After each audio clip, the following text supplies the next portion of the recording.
Buy Black for Life. Buy Black for Life. Welcome, welcome, welcome, welcome to another Education Saturday. Hope you all are well. Um, my technology is not working, so I'll just let it go. Good morning, good afternoon, no matter where you are watching from. I'm Jerome Hurt, founder of Buy Black for Life. Welcome to our next Education Saturday. And I'm looking forward to this conversation with the founders of the U.S. Virgin Island Wine Company. Um, I'm really looking forward to this conversation. So, no matter where you are, please let us know where you are watching from. Um, and if you're watching on replay, do hashtag replay. If you have any questions, please put those questions in the comments, and we look forward to a hearty conversation.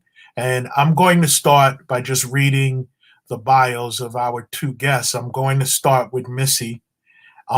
As the youngest daughter of Rodney Varlack, founder of Varlack Ventures, Missy was looking for a way to make an impact on the world and represent her roots back home in St. John, Virgin Island. Upon graduating and getting her degree in business management, Missy became a customer service coordinator for a major airline. Last year, when she lost her father, she refocused her efforts in his entrepreneurial spirit. After doing research and planning, Missy, along with her business partner, Genia, partnered to launch United States Virgin Island Wine Company this past Monday. So, Buy Back for Life, I introduce you to Missy Varlack. Hey, Miss. Hi, good morning, good afternoon. Good morning, good afternoon. Genia, born and raised in St. Thomas, Virgin Island, native Virgin Islander that enjoys the outdoors, hiking, bike riding, kayaking, proud chicken hawk, and graduate of the University of the Virgin Islands, developed a passion for wine, working as a hospitality executive for the past 2 decades. Buy Black for Life, I bring you Genia Vanterpool. Welcome. Hi, good morning, good afternoon. Welcome to the both of you. I just, I'm so excited for what it is that you ladies have been able to do in such a short period of time. And Missy, I want to start with you. Just, share a little bit about who you are with those who are watching. Just share us a little bit of information about yourself. Well, I'll start off by saying I'm not one to talk about myself too much, but I'll try to I'll try to give you a little bit. I'll start off. I'm an animal lover. I love dogs, especially. Um, I enjoy going to new restaurants and sampling foods. I enjoy tasting new wines from different parts of the country, different parts of the world. And that's about it. I'm a simple person. I enjoy reading and just relaxing, sipping wine while reading. That's about it. Simple Jania, girl. Jania, how about you? Anything you want to add about yourself that I didn't already read about in your bio? Well, I'm the opposite. I'm a little bit more outgoing, but I am also a foodie, and developed a love for wine while traveling, Napa Valley, Red Russian River Valley out in California, and even right here in the Carolinas, the Piedmont region. It's amazing what a lot of us have in our backyards that we don't even know about. Okay. So tell me what got you into wine making. I understand that, you love to travel and you love to, you know, taste the wines and sample the wines. So Jania, what made you interested in in wine making? Well, it started as a hobby when I first moved to the Carolinas years ago. One of the things that was very prevalent were people selling moonshine out of the back of their pickup trucks out of coolers. You would have, these utility workers, construction workers, they would drive 2 hours to work on Monday morning, and they would have a cooler full of illegal alcohol. And it was a quite a lucrative business. Now, after getting into the winemaking process, I completely understand why the government makes it illegal for you to make alcohol in the woods and then sell it out of a cooler out of the back of your car. Well, help me But with that. Why? well, you're dealing with a lot of microbial agents that can kill people, so we definitely make sure that we have sanitary conditions and equipment at all times when making any form of liquor, wine, alcohol, spirits, that's for sure. Got But it. it started as a hobby. It was really interesting. It was the first time I'd ever really seen fruit wine. It was a little cloudy, I'll be honest with you. I was real nervous about drinking it. Had my fingers crossed, a little prayer. I was like, oh God, please don't let this be the end. But it was amazing because people would grow fruits, they would grow vegetables in their backyard, and boom, here's tomato wine, here's blueberry wine, here's blackberry wine. So it got me really interested into it. Like, okay, it's not that complicated. I like wine. I like to Right. make things. Right. Let's put them together. Let's see what happens. And that was the beginning. Great. Great. Missy, you guys launched on Monday, which I saw from video and pictures of common friends that we have that it went very well. Um, talk about it. First of all, it's in Charlotte, North Carolina. Talk about how your launch went on Monday. It was phenomenal. Words cannot describe the love and the support that we received. I got so emotional. It was people from the Virgin Islands came up, from St. Yes, John. We had a few people from St. Thomas and a handful of people from St. Croix. It was a good turnout. It was more than what I expected. I was like blown away. I love it. How It about was a you, good Jania? turnout. I'm sorry, Jania. How about your thoughts on the launch? For me, it was a reminder of how close knit the Caribbean community are. And we might bicker between island to island, the Cruisians against the St. Thomians and so on.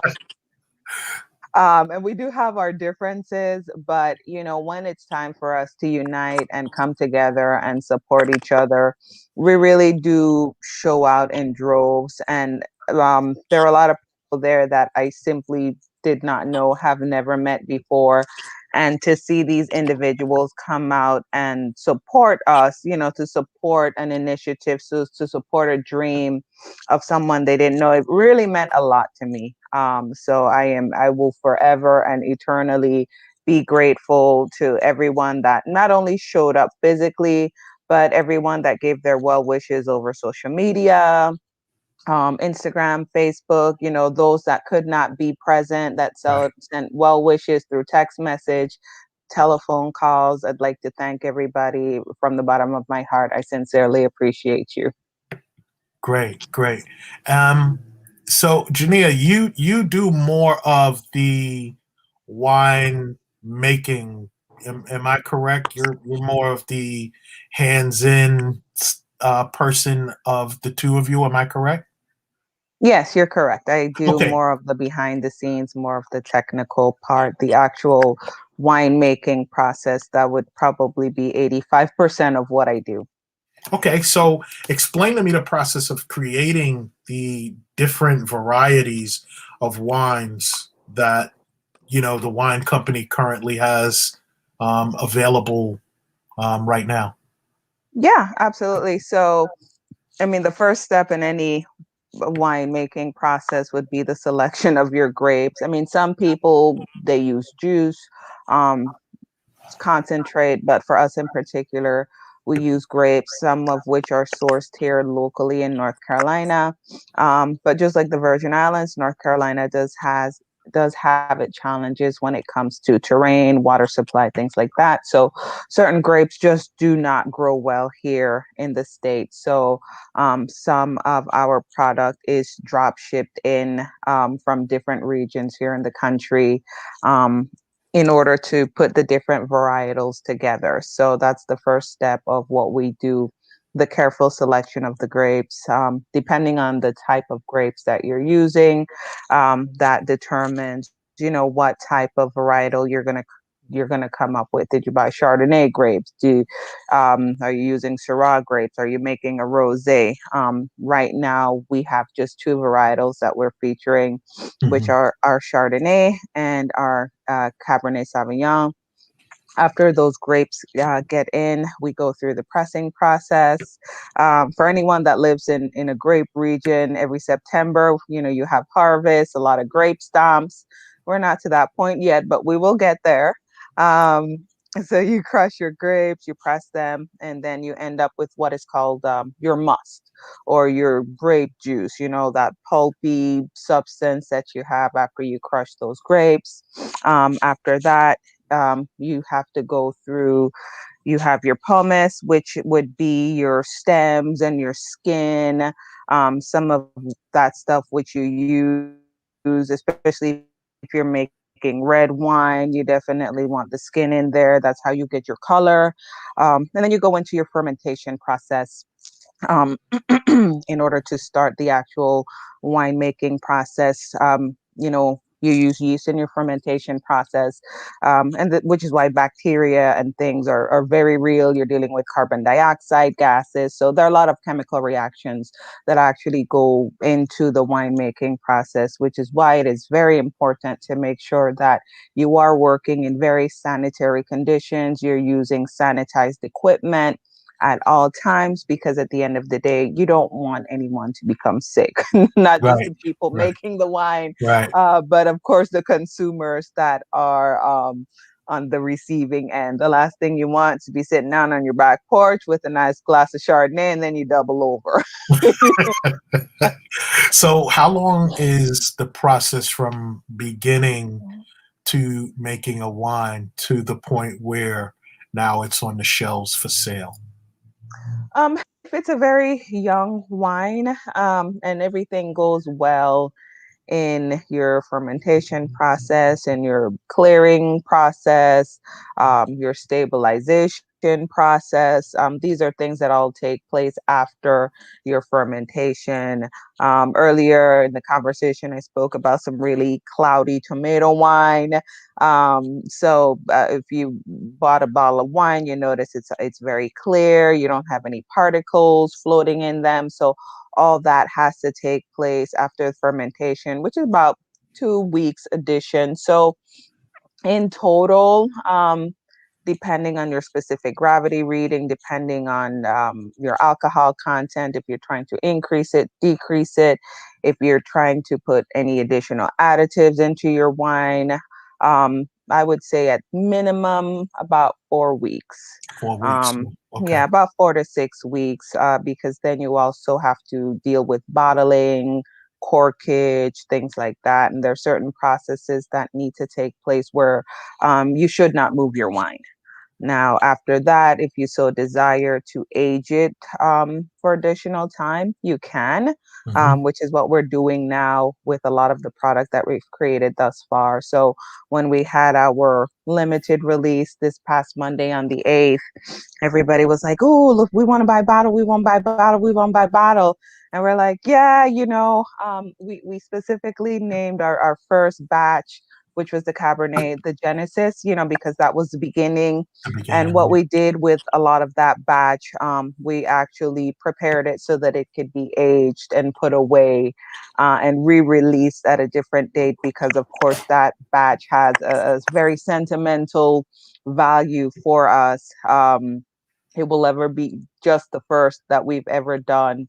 Right. And so that's why we were working with such limited supply, and we weren't able to sell as much as we would have liked to, but we will get there. Plus, we wanted feedback as well from a lot of the individuals that were there. Do you like it? What do you not like about it? What should we change? We can think that we have the best product in the world, but if potential consumers don't think so, well, we would literally just be bottling a bunch of product that will not move off the shelves, and that's definitely not our intention. Okay.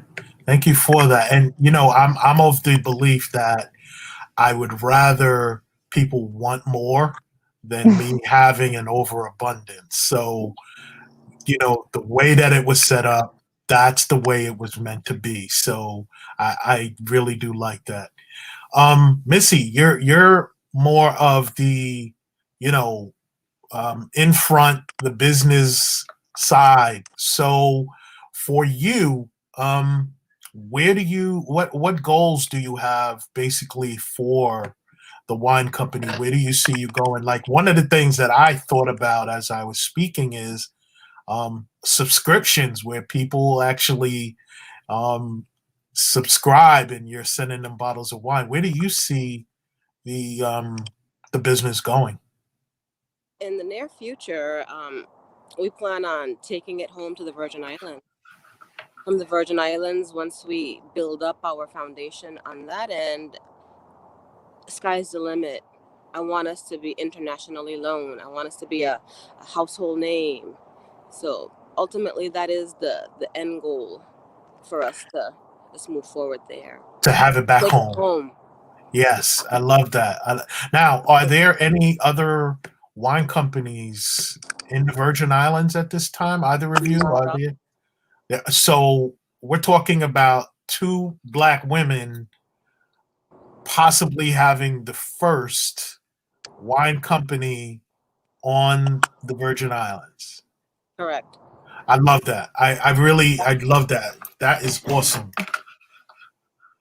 Yeah, and I support that. And Missy, I also know there are other things beyond the wine that you also have in mind. Any you want to talk about that as well?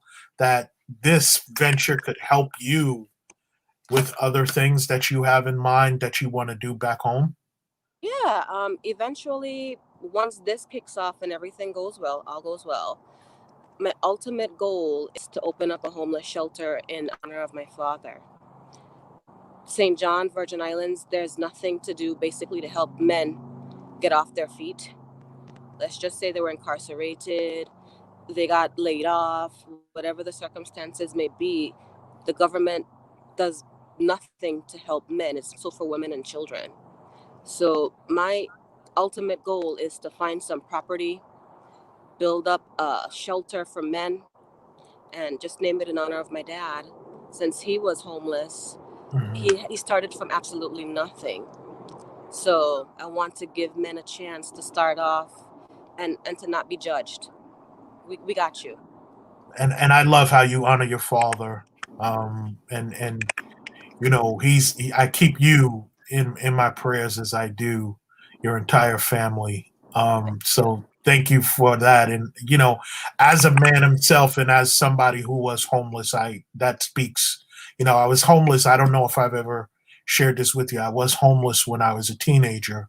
My family lived in a homeless shelter here in New York, and so for me, that is something that is near and dear to my heart. So I really thank you for that. Um, Genia, did anything about um, winemaking really surprise you? Is when you got into it, did anything about it really surprise you that you were like, "Whoa, wait a minute, this is not what I expected"? No, I actually had a pretty good grasp on it. I mean, I've been in hospitality for 2 decades, and so I started on the front end of it, working with a lot of distributors, holding events, wine tasting, the education part of it. As you work in full service, food and beverage, you actually have to be very knowledgeable about the products that you are selling and serving to individuals. And so switching over to the back end, and that was actually the fun part about learning about wine, going to different places, talking to different winery owners, seeing their experiences, the things that they've done. So, I mean, the only thing that I would say that was, I wouldn't say surprising, but just a bit worrisome, was just the safety aspect of it. But I mean, once you're dealing with food and beverage in any kind of capacity and you're dealing with the public, the general population, you do have a due diligence to protect people's safety, when it comes to food, and make sure things are sanitary. And even more so now in the time of COVID-19 or whatever this is, that we're going through. People are extra cautious, when they do choose to go out, when they do choose to consume or come together. So, surprising, no, but it definitely made me pay a whole lot more attention, to safety. So this is a question for the two of you. How did you meet? Both of you are from the Virgin Islands, different islands. How did the two of you meet? Girl Scouts. We were on a camping Yeah, trip. we're Girl Was Scouts. it Tortola or was it St. Croix? I think it was Tortola. Years. I think we were like No, it was St. 16. Croix first. Yeah. Then we Yeah. went to Tortola. Yep. So And we've been in contact ran ever from since. wild pigs together. Uh-huh. Um, So this is going back many years. This relationship between the two of Yeah. you. We were kids. I don't even know how old we were. Maybe like 12 or yeah, 11? Don't Maybe date 12. yourself now. yeah, we've been for 20 years. And I don't want to say anymore because then it will tell people how old I am. But we've been friends for almost 30 years now, if you can imagine that. Yeah. No, don't date yourself. I don't want to. I don't want to get in trouble or get punched in the face that I've revealed anybody's age when I'm not supposed to be doing that. So I'm going to ask each of you a different question. Um, Dinner tonight. What wine are you drinking? This evening, I'll be having the cab. I love red. I What is have it the all. about red? It's smooth. It's I don't know if much people ever experience the wine tasting situation, like when you have dinner and you taste the wine first and you have a sip, you put something on your palate, it changes the entire flavor, it changes the entire mood. So every time I have a sip of wine, I'm always in my happy place. So tonight it's gonna be that cab. Got it. Genia, how about you? I'm a dry, wine drinker, so I tend to head over a little bit more to the Pinot Noirs and the Malbecs of the world. Um, I'm not a sweet wine drinker at all in any way, so my preference will always be the drier wines. So I'm not normally. I don't drink alcohol at all. So for the first time, I went for a wine tasting um, Valentine's Day weekend, and I found myself liking sweet wines. Do you have any sweet wines that a person like myself, who is a beginner and is starting to test my palate, is this something that you can offer to a new wine drinker like myself? And I'm not going to tell my age, so um, but is there something out there for individuals like myself who is starting to want to learn all about wines and the different wines? Yeah, so you have, we're gonna have feature one rosé as part of our core varietals. That's more so in the semi-sweet category. It's not too Mhm. sweet, not too dry. Um, if you've ever had like a Zinfandel, it would probably be around there. And then we'll also have something for the sweet wine drinkers, the Moscato. That is definitely very easy on the palate for the non-wine drinkers or the beginning wine drinkers or those individuals that don't particularly drink much alcohol. Hmm. That's a lot easier for them to digest. All right.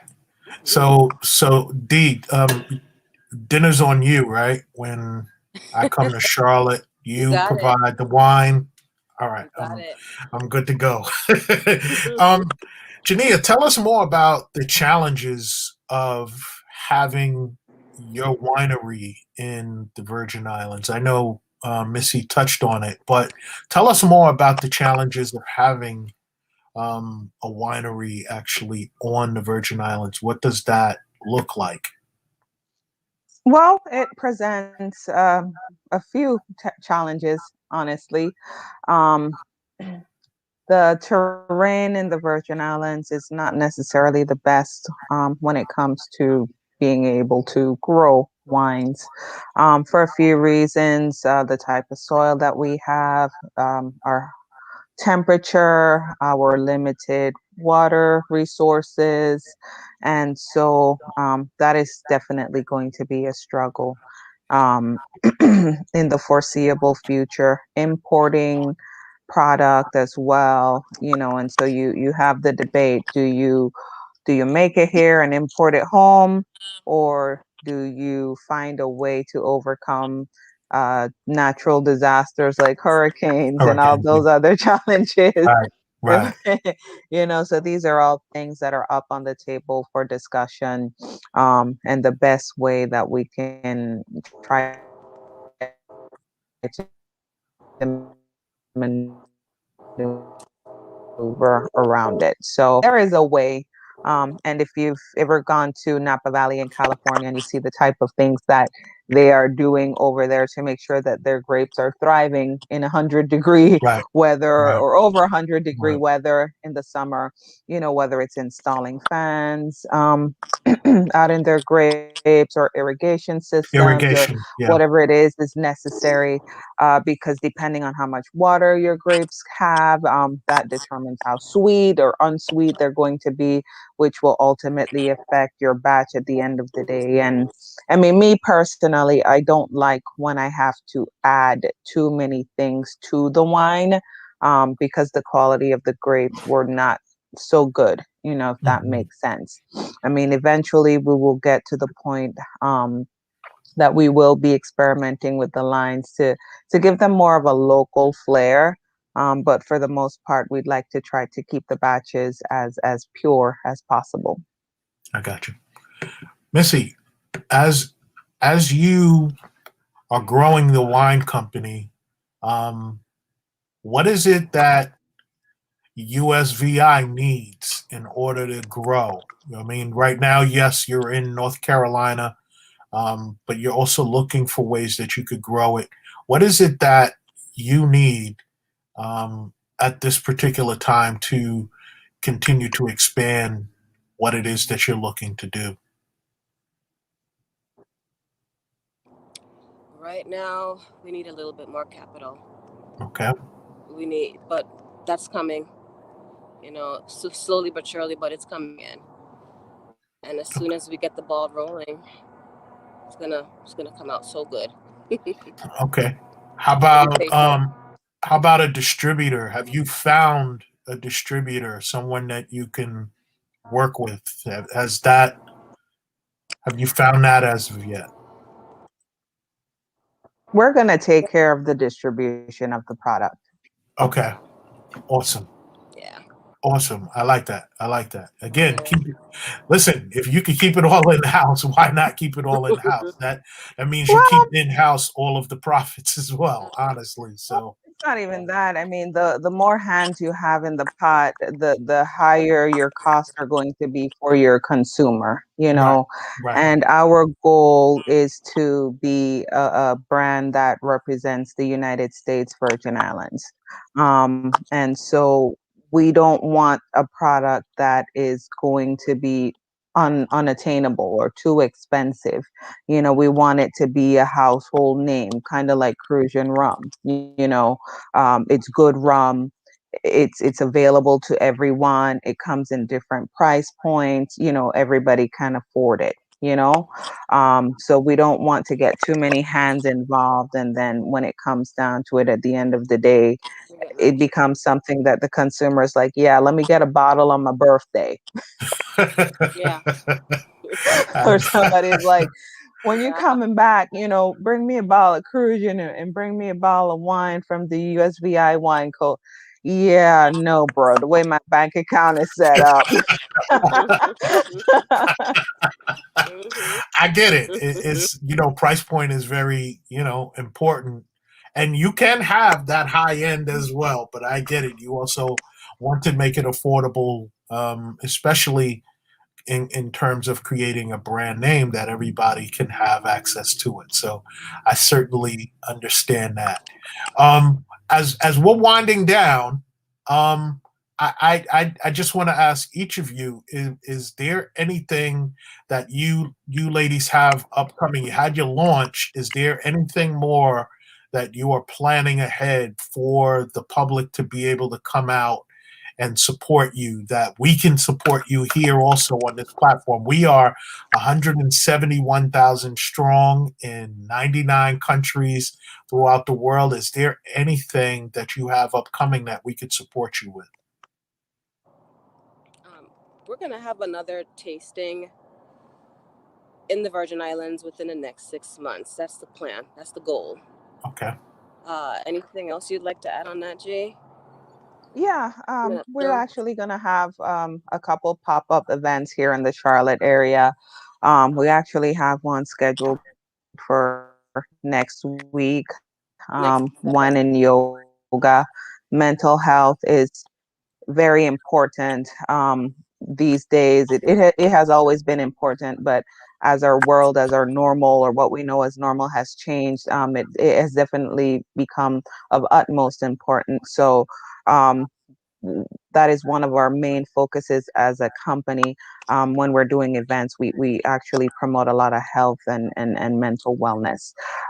Next month in April, we will have a few other events as well taking place, with tastings attached to them.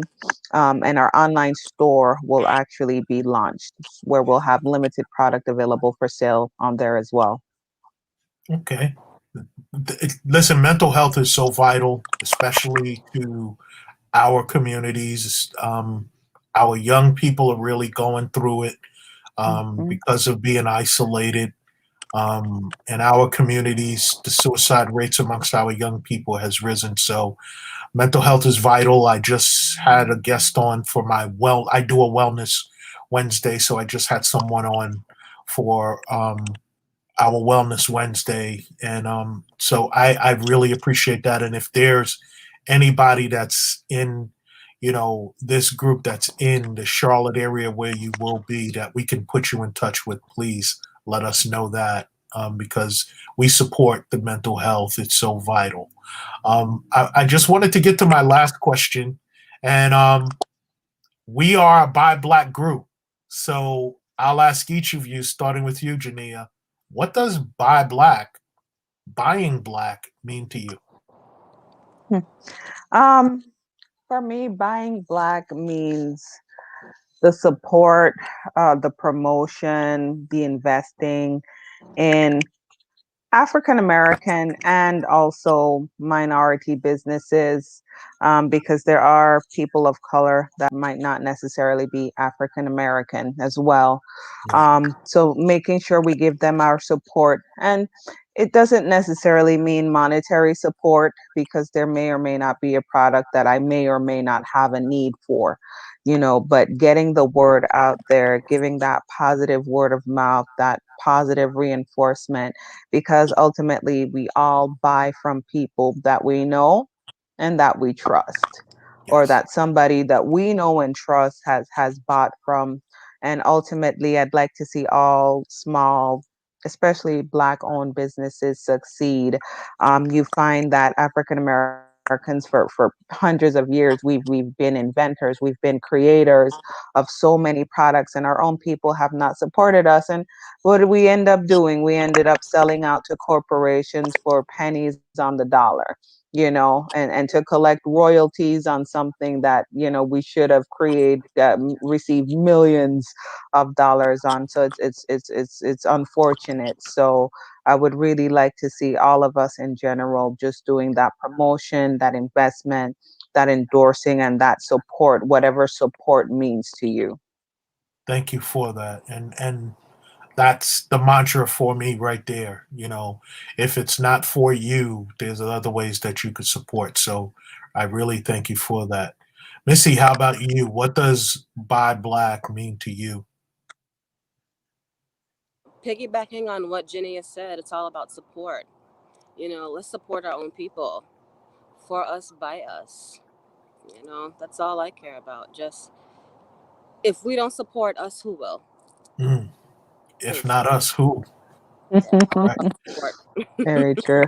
Yes, yes. Yeah. And you know, um I that's one of the reasons I definitely wanted to have you two ladies on. Um, it's vital that this is something that we share with our people. One of the most important things that we speak to as a group is Black excellence, right? You both exemplify what Black excellence is and what it is that you're doing.